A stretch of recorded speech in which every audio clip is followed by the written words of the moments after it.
Hello everyone, welcome back to Ensure Consultancy. आज जो है हम बात करेंगे यूरोपियन साइप्रस की एक यूनिवर्सिटी पे। तो मैंने जो है वो अमेरिकन कॉलेज जो है वो सिलेक्ट किया है। इसमें सबसे पहले जो है वो हम देख लेते हैं इसमें जो है एकेडमिक रिक्वायरमेंट्स क्या है। इसमें एकेडमिक रिक्वायरमेंट्स ये हैं कि आपके जो मेट्रिकुलेशन में मार्क्स जो है वो 50% होने चाहिए, इंटरमीडिएट में भी आपकी 50% मार्क्स होने चाहिए, और अगर आप मास्टर्स में एडमिशन लेना चाह रहे हैं तो आपकी बैचलर्स के मार्क्स भी 50% होने चाहिए।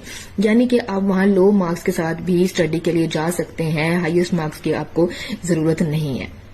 इसके अलावा अगर हम देखें वहां पे फेमस कोर्सेज कौन कौन से हैं, वहां पे वैरायटी ऑफ कोर्सेज हैं जिनमें हम कुछ कोर्सेज देख लेते हैं। Fashion designing, advertising and marketing communication, English literature and language, accounting and finance, media science, psychology, HRM, LLB and LLM जो है वहां पर जो है वो करवाए जाते हैं। इसके अलावा भी बहुत से जो है वो कोर्सेज वहां पर अवेलेबल हैं। बैंक स्टेटमेंट देखें तो हमें जो है वो अमेरिकन कॉलेज के लिए जो है वो 7,000 यूरोज की जो है वो बैंक स्टेटमेंट रिक्वायर्ड होती है, और आपकी जो है वो एक जो है इसको ये होल्ड भी होती है 3 मंथ्स और 6 मंथ्स आप इसको होल्ड करवा सकते हैं। वहां पर जो है अमेरिकन कॉलेज में जो है वो आपको इंग्लिश प्रोफिशिएंसी टेस्ट जो है वो मस्ट है, रिक्वायर्ड है। आप वहां पे आइट्स भी दे सकते हैं, आपका PTE भी चल जाता है। आइट्स के लिए जो है वो आपको 5 बैंड्स चाहिए होते हैं ओवरऑल, और PTE के लिए आपको जो है 58 स्कोर्स जो है वो चाहिए होते हैं। इसके अलावा जो है आप जो है वहां पर 2+2 डिग्री भी जो है वो अमेरिकन कॉलेज में एक्सेप्टेड है। अगर ट्यूशन फीसेस की बात करें तो हम वहां पर ट्यूशन फीसेस अमेरिकन कॉलेज में बहुत ज्यादा कम है, यानी कि 4,000 यूरोज जो है वो पर ईयर यानी कि 2 सेमेस्टर्स की 4,000 यूरोज हैं। अंडर ग्रेजुएट्स देख लेते हैं तो 4,800 यूरोज पर ईयर है, जो कि 2 सेमेस्टर्स की है। डिस्काउंट के साथ जो है वो आपको 3,840 यूरोज की जो है वो जो है आपकी ट्यूशन फीस जो है वो अंडर ग्रेजुएट्स के लिए आपको इतनी पड़ जाती है। MBA प्रोग्राम्स के लिए जो है 5,700 यूरोज पर ईयर है, यानी 2 सेमेस्टर्स की। और डिस्काउंट के साथ अगर इसको देखें तो आपको डिस्काउंट के साथ जो है वो 4,500 एंड 600 यूरोज जो है वो आपकी इतनी जो है वो हो जाएगी।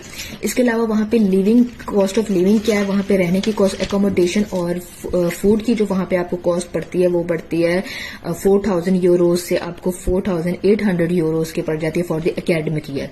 बुक्स हो गए, स्टेशनरी होगी, इस तरह की चीजों के लिए आपकी जो वहां पे एक्सपेंस आपको आता है वो कम से कम 500 यूरोज का आपको अप्रोक्सीमेटली आ जाता है इतना। इंटेक्स देख लेते हैं। इंटेक्स में जो है वो आपके 2 इंटेक्स हैं, सितंबर इंटेक और फरवरी इंटेक है। स्टडी गैप की बात करें तो आप वहां पर जो है वो आपका इजीली स्टडी गैप एक्सेप्टेड है, आपका 5 to 10 ईयर्स स्टडी गैप भी वहां पर एक्सेप्टेड है। लेकिन आपकी जो है वो विद एकेडमिक और प्रोफेशनल रीजन, आपकी एक रीजन होनी चाहिए। अगर आप काम करते रह गए हैं उस टाइम पीरियड में तो आपका उसका जो है वो एक्सपीरियंस लेटर भी होना चाहिए।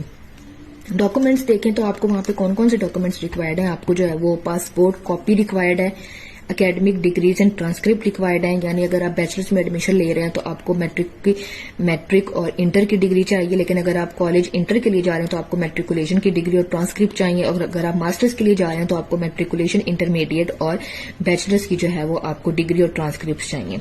पासपोर्ट साइज फोटोग्राफ आपको चाहिए, मेडिकल रिपोर्ट चाहिए जिसमें आपका TB टेस्ट हो, पुलिस क्लियरेंस सर्टिफिकेट चाहिए, इंग्लिश प्रोफिशिएंसी टेस्ट चाहिए, आइट्स और PTE इन दोनों में से कोई भी हो सकता है। इसके अलावा आपको FRC चाहिए फ्रॉम नादरा ऑफिस। तो यहाँ पे मैंने जो है वो आपके साथ अमेरिकन कॉलेज की डिटेल्स जो है वो शेयर किए हैं। होप आपको ये आपके लिए बेनिफिशियल होंगे, आपको अंडरस्टैंड होंगे, आपको समझ आएंगी। तो नेक्स्ट वीडियो में जो